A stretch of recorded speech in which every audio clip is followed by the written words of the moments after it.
tarong ang iyang kuan. Sige pakatawa, sige joke sa mga apo, okay man siya. Oh. Sir, kanusta siya sir na 1 week siya walay visit gyud. Kasi na-fail daw niya sir. Way gana kaon, mao gyapon wa siya gana kaon. Pareha karon akong ginamasahe, sige kurok antiyan. Istorya po na akong mga security, usay di mo bangon, kapoy. Matod pa niya, mo daw na kuan. Naanad na daw siya sa iyahang kahimtang nga ublo. Nasa loob. Ublo. Mo na sulti ublo. Sir, na ba siya mga gusto ipahiwatig sa atong mga kababayan sir all over the world? Kuan lang, pasalamat gihapon siya sa suporta. Sige mo ko pangutan na og na siya message kay tungod lagi pod ninyo. Salamat sa suporta. Unya ayaw na lang daw kay siyang problemahan na lang daw inyong mga kaugalingon kay kung mao gyud daw ni ang destiny, mao gyud ni ang destiny. Pwede ba na ako i-question to sa balay? Yes, Oh. of Sir, course. kanang naabot na ba sa iya, sir? Ang Ako siyang gipangutan na pod. Una ako lang siyang gilikay-likay kay kabalo man ka sa nasulod, di ba? Medyo depressed.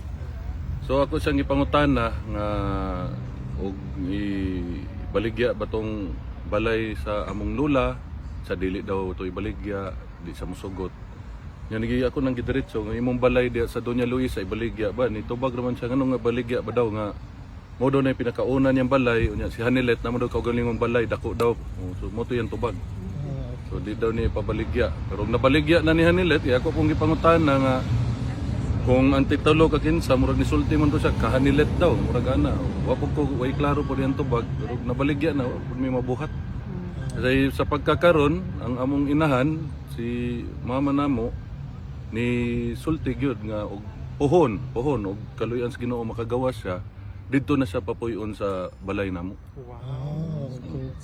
Daghan na naman mi kaugalingong balay. Way balay among amahan dito pwede nang puyo sa among balay. Sir, kay worried bagod ang buong Pilipinas o mostly supporting ni Tatay Digong na ang balay daw pero holds history na daw. Di ang kuan gid namo ana nastoryahan namo ni VP Inday o ni Mayor Baste na kanang balaya dili na siya actually na masulti nga kang sa among amahan. Ang tagiya na ang tiga Davao na kay nahimo na nilang adtuhanan ng lugara. Sir, nahisigutan ba ninyo sir ni Ang uyab PRRD? ko. Ana siya nga kuan daw. Sa iya daw mga common law wife man yang isulti.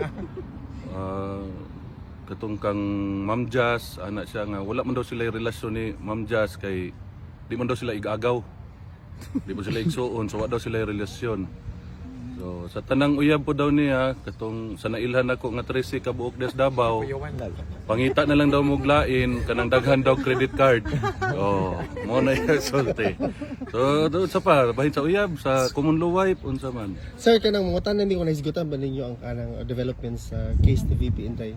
Ah, Impeachment? nagsigira sa pangutana kung si Inday nga gadto ba daw og Davao, ginasikaso ba daw pud ni Inday ang Davao. Ako ra pud ito ba nga nga si Inday gaulig Davao. Gatubang sa ni mga imbitasyon ang ginatubang mga tao. Mura to yung pangutanon sa nangutana sa kaso ni Inday. Kung unsa daw ay muhang inyong na-experience daw na more extended yung time diri sa Europe sir, or ni angay na mo karon sa Europe sir. Mura na gani, memorize na gani ako mga dalan diri. Oh. Di na kayo tugnaw sir. Init oy. Init gani kayo sir. Oh. Digi paningot pugog masahe niya.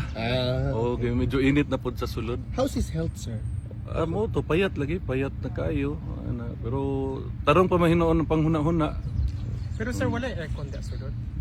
Kato amang kung asa may gamiting electric fan naman na. Pero mabrihan man hinoon ang kuan, ang bintana.